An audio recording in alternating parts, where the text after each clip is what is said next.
approve the minutes from our last meeting? So moved. Second. Motion from Hool. Second from, who was that? It was a motion from Myers and a second from me. Motion from Myers, second from Hool. All in favor say aye. Aye. The ayes have it. Mr. Jones, and I see we have Chief Spruill on the line as well. We have first item on the agenda, the updates to this alcohol serving ordinance. Take it away, sir. Thank you, sir. I believe Director Saunders and Attorney Hines will be presenting the updates to the ordinance, or our proposed updates to the ordinance that we discussed at our last meeting. So I'll kick it over to them. Sure. Wait. If it's all right, I will share my screen here. So following up on the discussion that was had last meeting about the areas that needed some updates, we've proposed edits to the ordinance. You'll see them here in gray shade format. And so what I'll do is just go over the big picture, and let me zoom in so we're focused on one page at a time. Another important point before we dive into it is that we have taken the opportunity to reorganize this ordinance. It had been updated repeatedly over time, and it was kind of a hot mess. And so we've resorted things and grouped like things together. However, if we just moved them and didn't change the language, there's no gray shading or strike throughs related to it. So, of course, updating the purpose to remove the language about it being a pilot period. Then also speaking about like where this would be eligible, where you would be able to consume beer or wine as part of a special event. And in this case, specifically referencing that it would be relevant to any special event that closes at least one city block. And that does not exclusively have to be in the downtown area. Now, this is another deviation. You can see some of the strike-throughs here where my cursor is. The pilot ordinance had one city block would make you eligible for special outdoor cafe areas and or what we're now recommending to be called beer gardens. And the closure of two city blocks made this eligible for festival zones, which is more on the open container concept. Upon discussion with ACCPD and others, felt like we could just make it all one block and you could choose, were you going to do a festival zone or a beer garden? Another important point on the application process, and Chair, let me ask, do you want me to pause periodically for questions, or do you want to just watch for people to ask questions and you interrupt? What's easiest for you all? Let's just chime in as we go through here. Sure.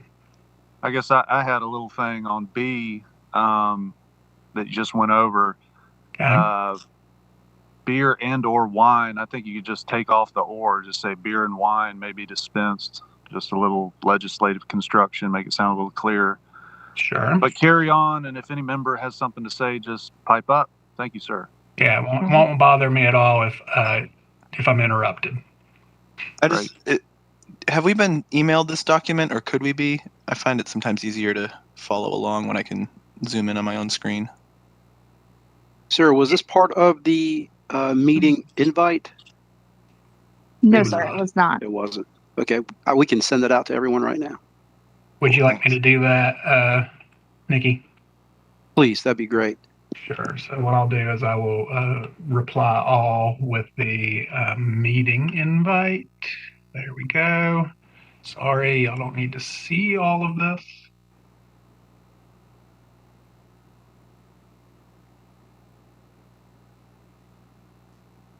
We're going to see all your latest eBay purchases. Right. It'd be fascinating.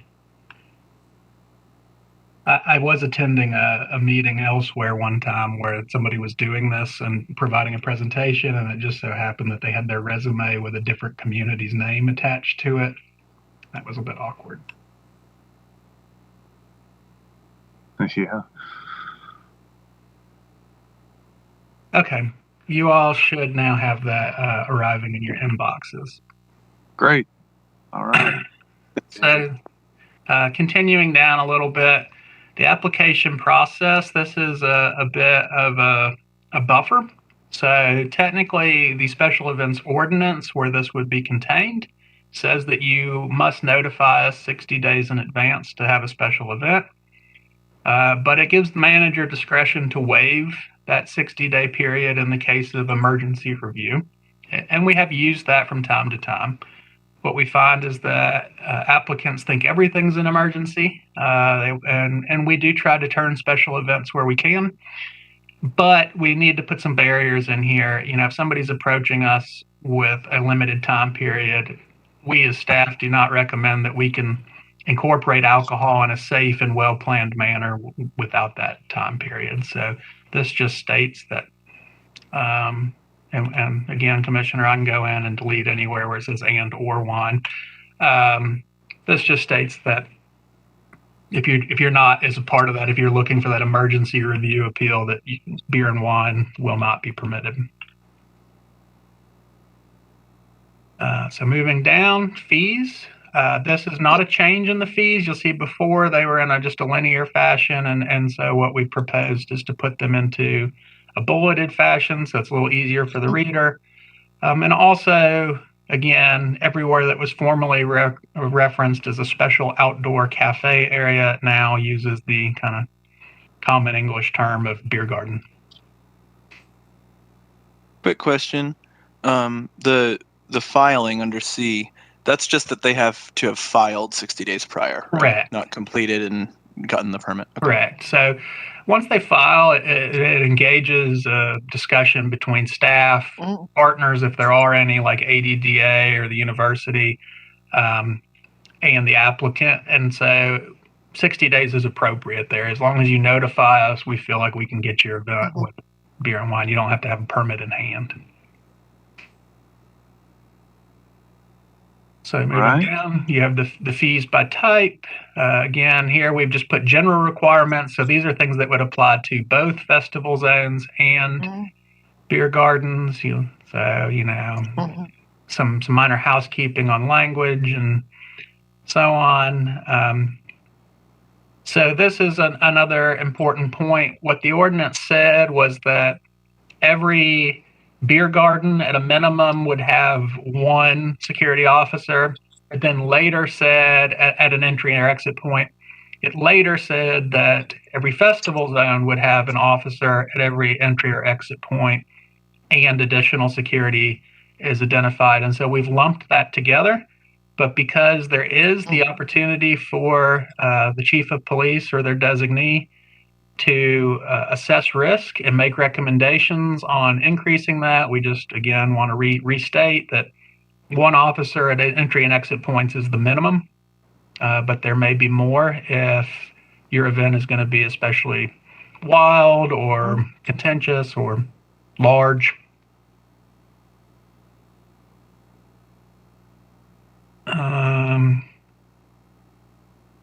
So again, designated areas, that's more housekeeping because now it's not related to just a zone. We make it clear that when it comes to these entry and exit points, you are still the manager of it. So those police are there for security and make sure that somebody's not violating the law. But you're the person who is going to be checking IDs. You're going to be the one who's dispensing alcohol in a legal fashion, that kind of thing. So what we're recommending is at a minimum, one volunteer at entry and exit points.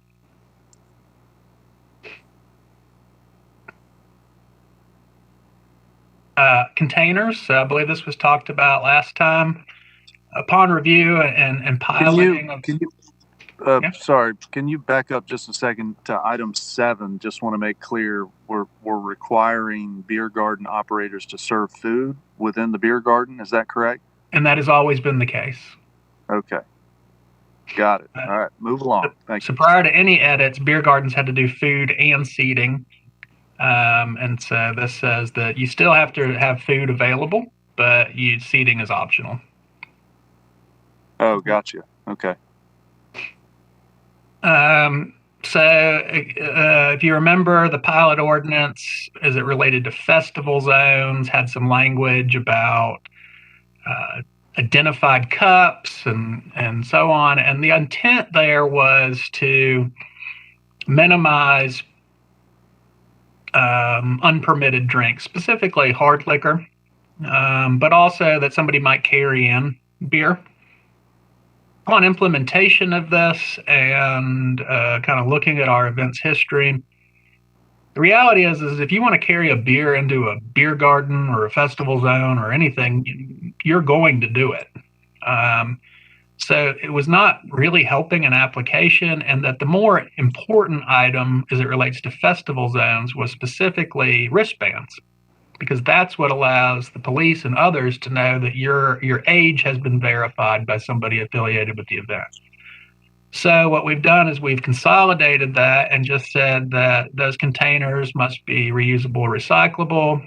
They can't be glass. That's elsewhere in the ordinance, and that they're limited to 24 ounces or less, so that people aren't, distributing pitchers of beer into these spaces. Okay, one quick thing on section 7 back there, Mr. Saunders. It might read a little clearer if we said something like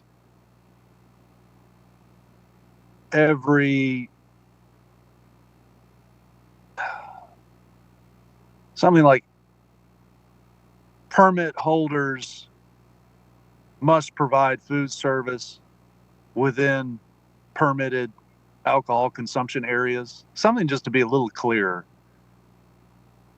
just to indicate to people, food must be provided. It's a little, I don't know, you got may provide seating and shall provide food service. I think maybe tying it directly to the applicant, the permit holder, as opposed to sort of every area permitted shall provide food service. Just a little statutory construction thing to be a little clearer. Maybe every permit holder must provide food service, something like that, just to give a clear indication of what's expected. I think that Commissioner Edwards, Commissioner Houle has their hand raised. Go ahead, sir. Thanks, Nikki. Thanks, Russell. For section 8 here, can we add compostable? Hopefully that's more of the future. So reusable, recyclable, or compostable. Yeah, that's good for me. Okay.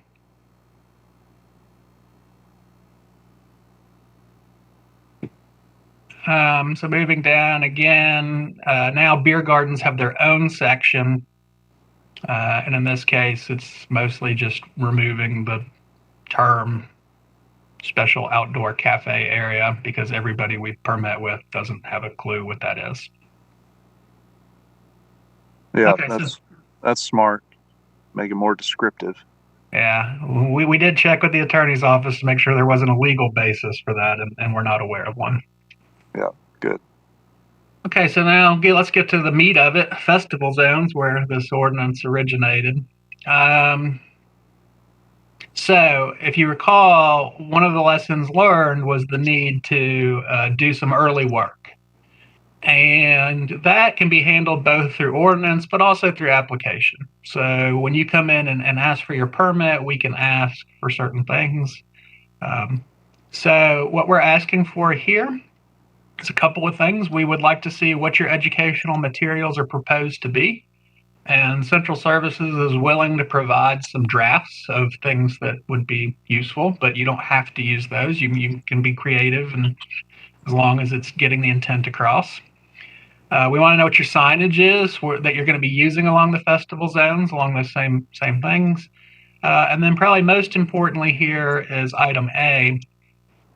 We want to know what your plan is to engage with businesses, not only budding a festival zone, but within a 1-block radius, because there's confusion, right? If I'm a bar or a restaurant and I see somebody across the street sending their customers out with beverages that were purchased inside, I'm going to probably pretty naturally think, well, okay, it's Saturday in Athens. Let's send people outside with drinks. And that's not how this ordinance is written.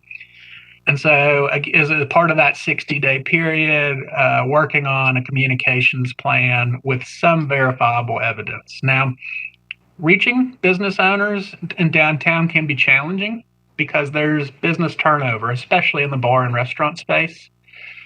And so that's where staff will use some discretion. The most effective way in our experience to do this is to just walk to them and talk with the people that are operating them.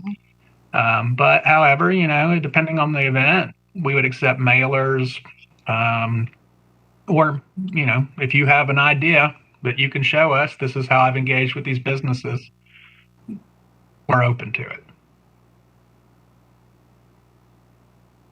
Any questions, recommendations on this section before I move down?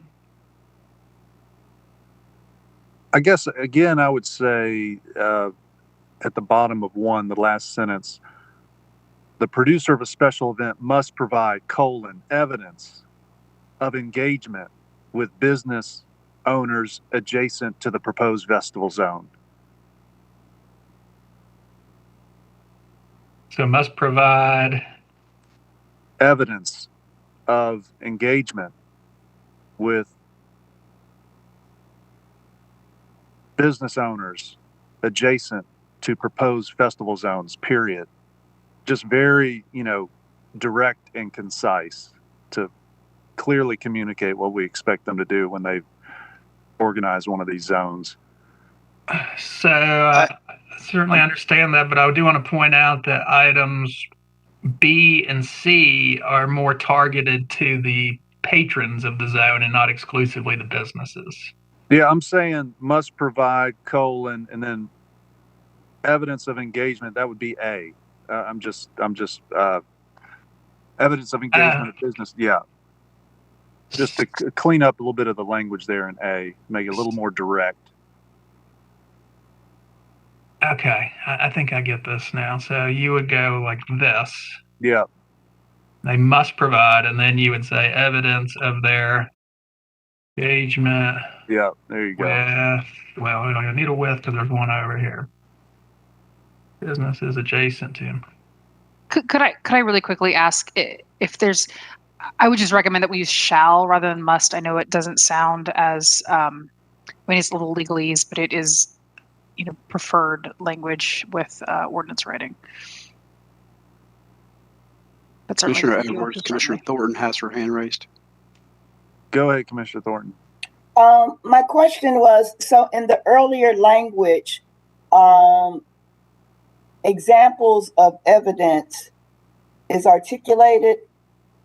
Did I miss that? What would be evidence or an example of evidence? It's the latter part of A right there. Such evidence. Okay, that's the part you're talking about. Okay, I got you. Thank you, sir.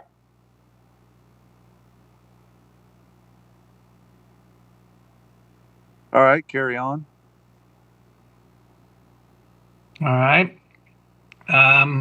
Another lesson learned, we have this notation that when you're using a festival zone, you may have an event that starts outside of it and moves into it, a race, a march, a parade, so on.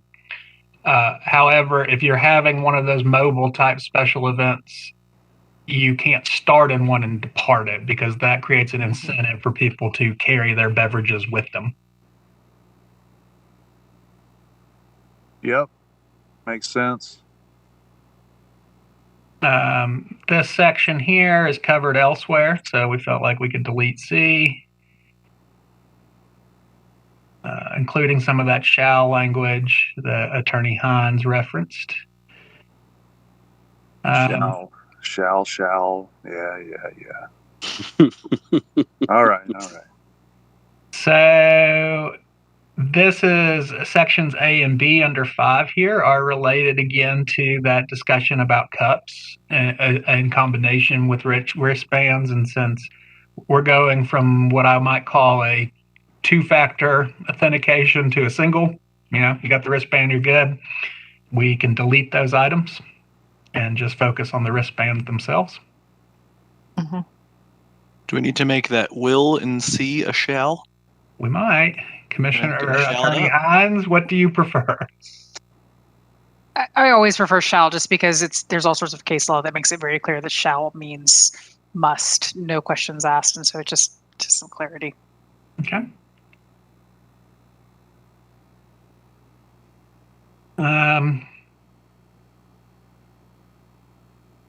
So this is again gets to security. So festival zones are a little bit different animal than beer gardens because they're larger and there's people moving in and out.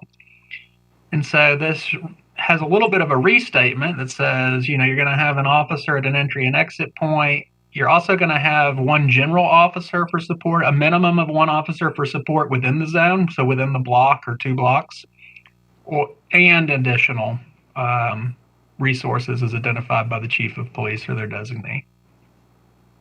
So when you Go ahead, Carol. There, it says will generally be required to provide at least one security entrance per entry point within the zone. Is there an exit point or the exit point as well? If that's the redundant part, should it say per entry and exit point? They tend to be common. So we could do something like this, which is, I think, what we did above. Yeah, that's fine. Okay. Okay. Then C. So we had a ton of language about vehicles. And the reality is it came from a reference ordinance in another community where they might have been having some kind of vehicle-based special events. Our special events generally don't, right? So we're typically closing the street. They're strongly pedestrian-oriented, that kind of thing. And so instead of having, all of this information about vehicles and exceptions, we just simply focus on, unless otherwise permitted by state law, you cannot drink alcohol in a parked or moving motor vehicle. And that allows us to delete references to chauffeurs and motorhomes and such. So violations, section H. Now this would apply to specifically this. I think this is the entire ordinance. So beer gardens, and if you have a violation that is you're convicted of, you would actually have to receive a citation and go to court. In addition to whatever that judge sentences, you would not be able to incorporate alcohol into your event for 13 months. So really, then the intent there is to sit out at least a year. And if you were to do it again, you'd be at 25 months. And if you do it a third time, we're really not interested in doing this anymore. Now, there's a tremendous amount of discretion in a special event, and Chief may speak to this a bit. We've talked with their staff a lot. So let me give you an example. Somebody's walking around with a 40. You can instantly say, well, that's a citation, and you can write a ticket. But the reality is you go and you tell that individual, you got to put that, put it away, or I'm going to pour it, we're going to pour it down the drain, or we're going to pour it take it inside the business in which you bought it. And that's it. And as long as the individual complies, there is no citation, there's no escalation, and they move on. So this is really supposed to be targeted not at the participant's behavior, but at the behavior of the sponsor. Did they do something that was so egregious that it compromised safety, especially as it relates to alcohol? So an example of this would be if they stop checking IDs and the police say, hey, you need a volunteer over at this point, as shown in your plan, you're supposed to be checking IDs, and then they just simply don't comply, that's a problem. Or if they start telling people, hey, yeah, you can just take this beer anywhere, and then our police or their designee says, that's not correct, I need you to get on the loudspeaker and be clear, comply with the signage. So it's envisioned that this would be applied with discretion, and there is a judicial process. So it's not just because staff say that you end up in the penalty box. It's because this is proven to be a problem. Okay. Got got a question about the math of that. Yeah, go. So it Yeah. says within a 5-year rolling period, but if you commit your first violation, let's say you have an annual event that you want to have in February, you commit your first violation in 2022, so you'll miss 2023. You try again in 2024, that's your second one. Now you got to miss 2025 and 2026. Your third violation would be more than 5 years after the first.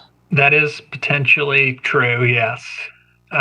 So we can change that. Initially, when I was writing this, I started with a 10-year period, and then I just felt like that was a bit heavy. So really, the only way you're going to end up in a Category 3 is if you start shifting the dates of your event. So if you're going to do, some kind of version of, Bulldog Fest, and maybe one year it's in March, and then you get a violation, you say, well, I'm going to move it to May of the, following year. You could game the system some that way, but certainly we can change this a bit.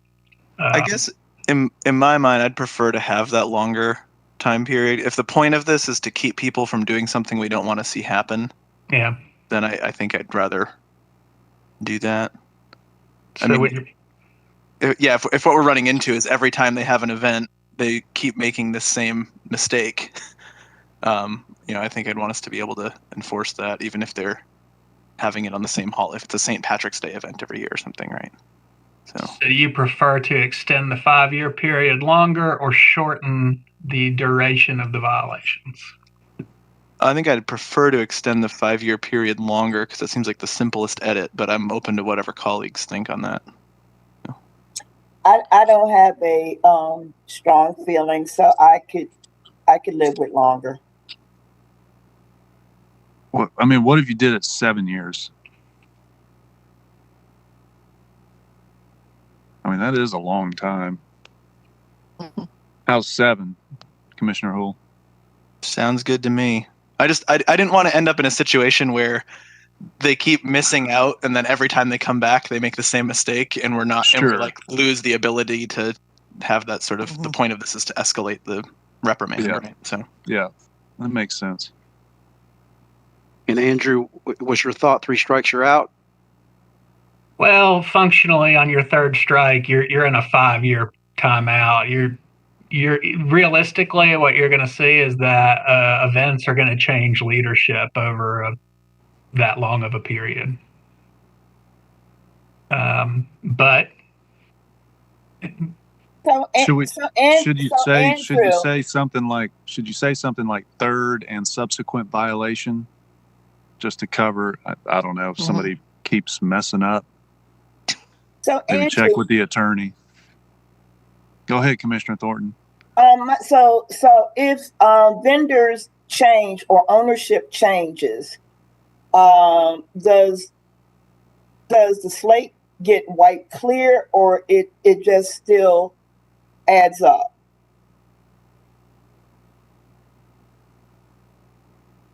I'm going to yield to the attorneys here.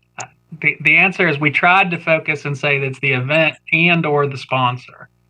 So if I am a bad sponsor, and let's say one year I throw Bulldog Fest and it's chaos. Well, the next year I throw Ugga Fest. I can't, the intent is that it applies to you. But we also have to consider, if I throw Bulldog Fest and it's chaotic and that's not working, and then I ask Nikki to be the sponsor next year, so we're trying to eliminate gaming the system, but I'm not sure, if there's any additional language that's required to reinforce that. Would it be clear to say any special event or permit holder as opposed to a sponsor? People might say, oh, well, Athens Orthopedics sponsored Twilight. Are they banned or whatever? Mm-hmm. Yeah, I think that's a good edit. Agreed.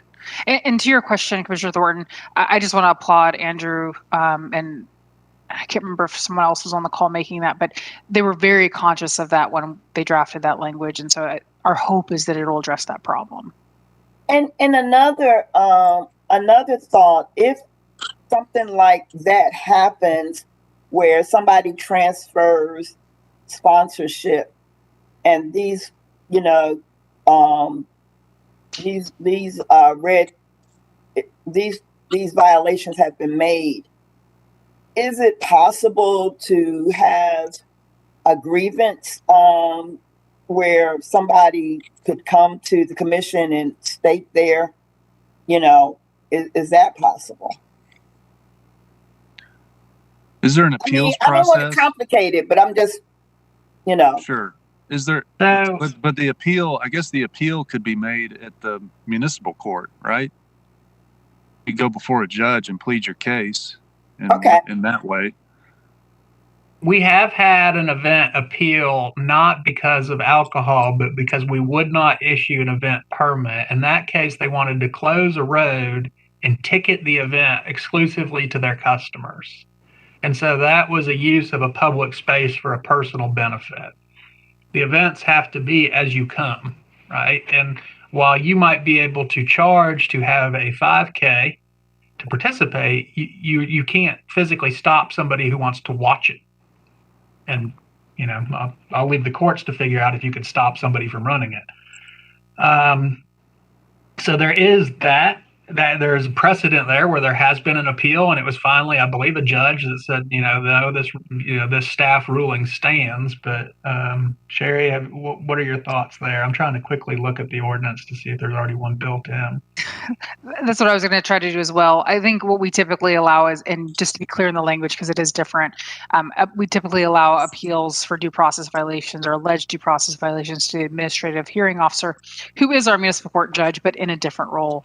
I think that would be authorized here as well, but certainly if it isn't, we can add that language. Maybe you can have a final paragraph, like violation appeals could be made pursuant to whatever ordinance laying out appeals in other places to the administrative officer. I thought we already had it, but we certainly will make sure that it's in there. Cool. Any other questions from committee members?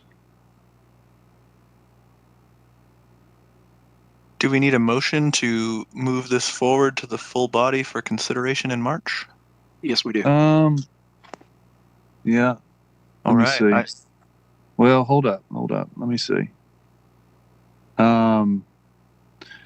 Yeah. I mean, I'll entertain a motion. I mean, we've made some changes here, but if y'all feel good with the strikeouts and we haven't seen the appeal language or anything, I don't know if we're on a tight time window, I can understand, but I do like to see a final draft of something before we send it out of committee, just to be sure we got it solid. If you're comfortable, Commissioner Edwards, if y'all make the motion, we can make sure we send the updates out fairly soon. We are on a tight time frame as we're trying to make this ordinance go into effect prior to the St. Patty's Day festivities. I'm not sure if Andrew has taken any applications yet for the St. Patty's Day event, but that's kind of what we were aiming for. Mr. Chair, Okay. I would make a motion that we move this forward and that staff will get us a copy, but to move this forward to the full commission. I I'll second it. that. Third. And I think we can turn around that copy before the end of the week. It's pretty straightforward. Okay. I'm willing to entertain this in this circumstance because we're pressing up against a deadline, but in the future, I'd much rather just call a separate meeting and pass out a final draft. But I'm willing to acquiesce to my colleagues in this case because we're on a tight window. So all in favor, say aye. Aye. Aye. The ayes have it. All right. Next up, Mr. Jones, what do you have in mind for us? A late addition to the agenda is something that the mayor just put out a new charge for the LRC. I will note that we have some staff members here, but we would prefer, some discussion around the topic because we're not fully prepared to go in depth on this very specific charge. However, I do think we could probably answer some questions if they do come up. And I'll read the new charge given to the LRC. Examine marijuana penalty options that could be embedded in local ordinance as an alternative to state charges. And that is the new charge given by the mayor. Okay, great. I'll kick off discussion by giving some ideas for how we can advance this charge through the process, and I don't think I'll surprise anybody by just requesting staff that for their help assembling and working with us what other municipalities in Georgia have done thus far. I know Clarkston has passed a decriminalization measure, perhaps Chamblee. Other committee members chime in. If you know of other, go ahead, Commissioner Houle. Who else is out there? Yeah, I'm happy to forward. I have a nice little zip file, but we got Atlanta, Augusta, Chamblee, Chatham County, Doraville, Fairburn, Forest Park, Fulton County, Kingsland, Macon-Bibb, Savannah, South Fulton, Statesboro, and Tybee Island. Okay, have done what? Have ordinances that we could broadly refer to as decriminalization or parallel ordinances for marijuana. Okay. Some sort of recent modification to simple possession charges in local ordinance. Correct. And there's some variance in how they approach it, what the fines are, what the quantity is, but and I guess I just had a question. Are all of limited to like 1 ounce and fewer? Is that a common theme, or 1 ounce and less? I'm going to be honest. I'd have to go through them all before I'm in a meeting, saying definitely the case. I'd want to make sure I read through them all. But so maybe share that. They're all generally focused on possession of small quantities. Yes. Yeah, it's typically less than 1 ounce. Yes. So maybe share that with Mr. Jones, and he can fold some of that. You might be able to save him some time folding that into an agenda report or something, so we can get some comparative information of what other Georgia municipalities are doing. That'd be helpful. Thank you. Okay. Any other input from committee members on some staff direction or ideas at this early juncture? The only thing I guess I'd like to add is I hope that what we can put forth is a decriminalization of the largest quantity possible with the lowest fine possible. Okay. Commissioner Myers? I'd like to see what the choices are and hear back also from the police department and on that as well. Yeah, not trying to put you on the spot. All right, we got Chief Spruill on the line. Sir, would you like to contribute something as we get this discussion off the ground? I think the only thing that I would add is I think it'd be important for us to examine where we currently are and what we're currently doing. As you may be aware, a few years back, we had this discussion. We implemented a pre-arrest diversion program that included the ability to divert simple possession charges away from prosecution. We also have a standing direction to our employees after in 2019 the changes in the hemp laws, where they basically have been directed not to charge for simple possession of marijuana unless there's an accompanying higher level, more serious charge. And so, for example, I'm not sure whether it was shared with the LRC, but I sent out some information earlier. Since 2020, January of 2020, the department in total has only made 27 charges for possession of marijuana, simple possession of marijuana.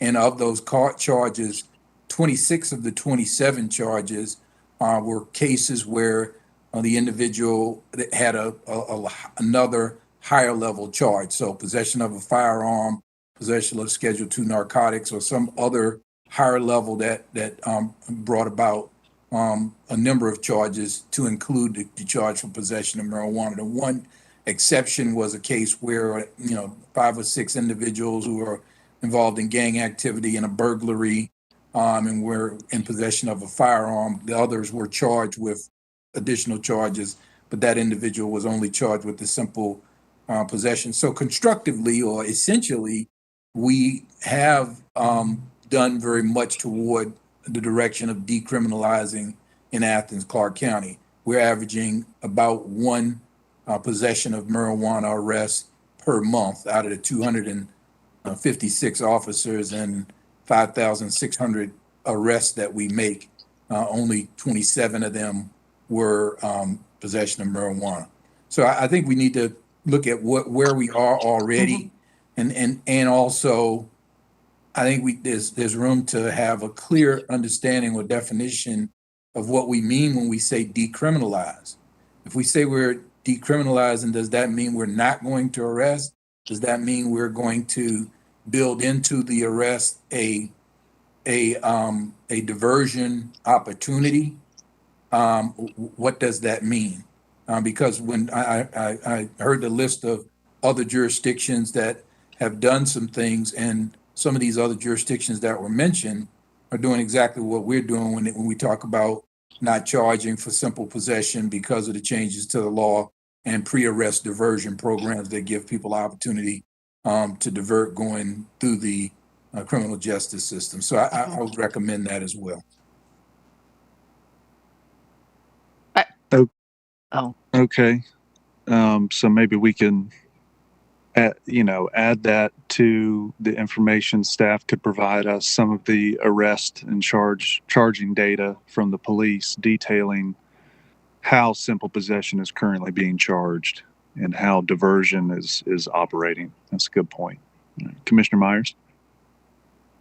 Just for clarification from Chief Spruill and the police department, and for my understanding of the present situation, there's two things I think I need or would like to know. And one is, on those 26 or 27 charges, were those possession of less than an ounce of marijuana? And then the second part of it is from a judicial prosecutory. Let's hold on. Let's let him answer that first. Okay. Go ahead, Chief Spruill. Oh, Sure. So those were 27 cases. Of those 27, 26 were cases where there was an additional possession of a Schedule II controlled substance, heroin, opioid, possession of a firearm, and I can get you an exact breakdown, but there was an accompanying higher level offense in 26 of those 27 charges that resulted in the arrest. Some of them may have been the person had a warrant on file for them. So 26 out of those 27 that existed, and then the one final charge that I talked about was a case where multiple individuals who were involved in gang activity were arrested. Other charges were placed against the accompanying people who were arrested for possession of a firearm by a convicted felon and for burglary. And in that instance, they felt it was appropriate to make the charge. Does that answer your question, Commissioner Myers? No, that actually wasn't the question. The question was, and this is just, You wanted to know if it was I less understand than, that. I'm just trying to understand. You Is wanted it to like, know if they were charged for less than an ounce. Less than an ounce, right? Yeah. Is that those are all less than an that's ounce. all. Simple I just possession. That's yes. right. Yeah. Okay. And what's your second then part? the other thing with that, the second, what is how that affects in those circumstances when there are those other charges is with the continuation. I might not be using the right legal words here, but as the case goes on, does that simple possession of marijuana ounce affect what goes on afterwards? I mean, does that change the case, how it'll be tried and such? How has it played out in the courts? How has the solicitor brought that case? Right. And would the case be different if that wasn't there? Yeah. Is there more penalties? Sure. That might be something. I'd have to go to the solicitor to get an answer to that question. Yeah. I don't necessarily have that answer right now. Yeah. Yeah, Commissioner I think Edwards, you're if I right. might, I think this topic is going to take 2 to 3 meetings for us to kind of really get our hands around. Oh, sure. What I'm hearing right now is that we would present current state of affairs, what we're doing today related to pre-arrest diversion, maybe some numbers prior to the 2019 changes around simple possession, numbers are after the 2019 changes to simple possession, and then follow that up with a comparative analysis of maybe 3 to 4, 5 communities and see how they're doing it and really focus on their definition of decriminalization. Did I capture that?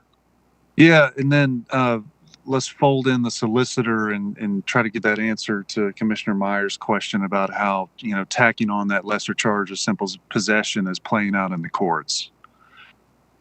Okay. Because, that's where the punishment comes from. Are the judges looking at these simple possession charges and adding, extra year of probation, or, how's that playing out? Is that right, Commissioner Myers? Yes. Okay. Any other questions for Chief Spruill? Okay. Jesse. I think. Okay, Commissioner Houle. Yeah, I guess I just wanted to share some thoughts based on what's come up, and I appreciate the chief sharing his perspective. It's the first thing I want to share is that the pre-arrest diversion program we're talking about there's been limited use to date, and there are many people who are ineligible to even participate in that program. If someone's a second offender, they're disqualified from participating. And, with something as simple as simple possession of marijuana, I think, part of the value of this is that we enable a decriminalization of possession the second time and the third or whatever. If we're a community who doesn't think you need to be criminalized for having this substance, then there's a value there that goes beyond what the pre-arrest diversion program can do. Also, that program's fairly onerous.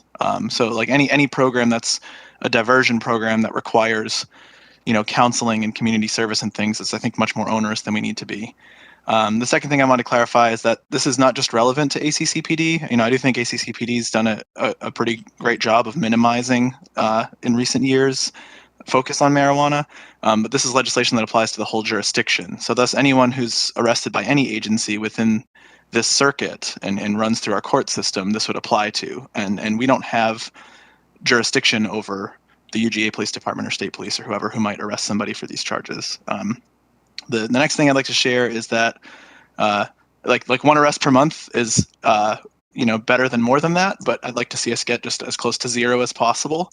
And as far as a methodology, in the various ways people have approached this, I think a fine akin to a traffic ticket is a good way to think about this.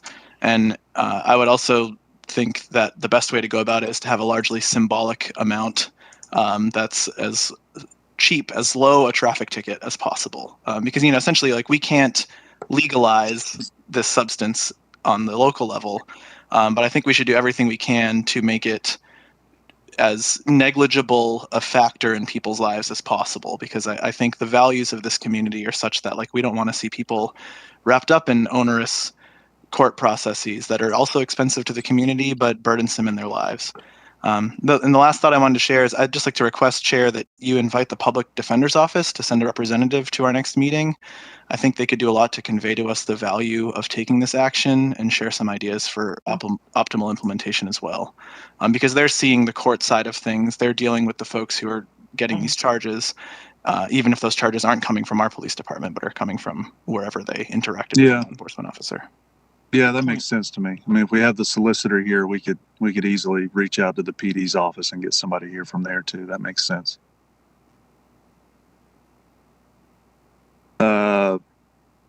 Ms. Pappas, do you have something? I see your hand raised.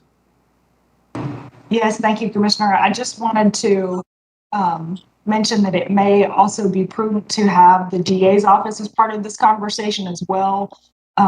Chief Spruill mentioning that those 26 out of those 27 marijuana arrests had other charges, possession of a Schedule II. Those would be felony charges that would be handled by the DA's office. So to go to Commissioner Myers' question and concern about what happens in those cases where there's the additional simple possession, you would need someone from the DA's office to talk about how they handle that, the felony prosecution as well as that misdemeanor prosecution. Yeah, that's a good point. Yeah, we may ought to get the DA before we get the solicitor in here, since all these arrests have greater charges attached to them. I mean, does that make sense? Should we have the DA in here first? Could you not? I mean, why not have them all together? Yeah, if they're all available. Yeah, if they're all available. I just wanted to share one more thought on this. I think we're focusing a lot on what the current results are. But, we need to recognize that the DA and the Solicitor General are elected positions, and who knows who's going to be there in the future. And so, our job as legislators is to put forward things that then ultimately folks in those positions will use as their sort of repertoire of options. We're all familiar of how things get plead down, or lesser, charges can get reduced or increased based on the evidence at hand. And so I think I would just hesitate for us to get too hung up on how things are working, and sort of recognize what's on the books and what options have we given to prosecutors and defense when they're negotiating these things, and focus on putting forth the best option that can exist in the courts, regardless of who's in those positions. Not to say that information about what's currently happening isn't useful. I just don't think it should be the determiner of what we do. Yeah, no, that's a good point. We, as been reported, our chief won't be with us forever. He's going off to be with his family up north. So there might be some new chief coming down here with some different set of priorities. So that's a good point, Commissioner Hull. We're looking to craft rules for the system as a whole. So that point's well taken. Right, but on the other hand as well, I would like to hear from the people and who are in these offices already, and then think that we will use our critical thinking skills to reflect as we Oh, absolutely. We will definitely be using our critical thinking skills to reflect. That's going to be on the agenda. Absolutely. Unanimous consent. All right, great. Mr. Jones, do you have enough so far? So I think, based on what you said earlier, plus, engaging the solicitor and the DA to have their participation, to get some ideas from them on the ground. Yes, sir, I believe so. And I would just reiterate, that I see this as a series of meetings. It could be longer than 3 meetings. I do think it's important to note the current state of affairs. But to Commissioner Huell's point, I do think, we should look at future state. What do we want to be? What outcomes are you hoping for? And I think that leads us to a possible solution. So we'll start with meeting one of throughout the series. It'll be current state, comparative analysis, definition of decriminalization, having the police department, the attorney's office, the solicitor's office, and the DA's office here to join us. Don't forget, next month we will also be talking about leaf blowers. Yeah. 2 heavy topics. All right. Well, that sounds great. I know that this will take several meetings. We want to get this done right. So we're going to take this very intentionally and deliberately and put something thoughtful forward for the consideration of the entire Mayor Commission. So, so how about let's schedule the next meeting? Are we good with this? I guess we'll stick with the same. What is it now? The first Thursday of the month, 1 o'clock. Is that good for next month? And we will have, as agenda item number 1, if it's okay, a report back on leaf blowers and maybe the budgetary impact to the organization, and maybe pros and cons. And then we can then jump into item number 2, the decriminalization item, if that's okay. Yeah. No, that order sounds fine to me. Either way, whatever's convenient, whenever you can get people to come to help. I don't care the order. So if it works to do them the other way around to get more participants, then that's fine with me. Commissioner Houle, do you have something? Yeah, just two clarifying questions so they don't swirl in the ambiguous vortex. The first is for the folks who aren't ACCUG staff, the Solicitor General, DA, and Public Defender, who's doing the reaching out to see if they can attend? Is that staff or is that you, Chair? Or Mr. Jones. And yeah, he made a good point. The PD's office. I'm not sure you mentioned them, Mr. Jones. Let's bring them in too. Public Defender? Yeah. Gotcha.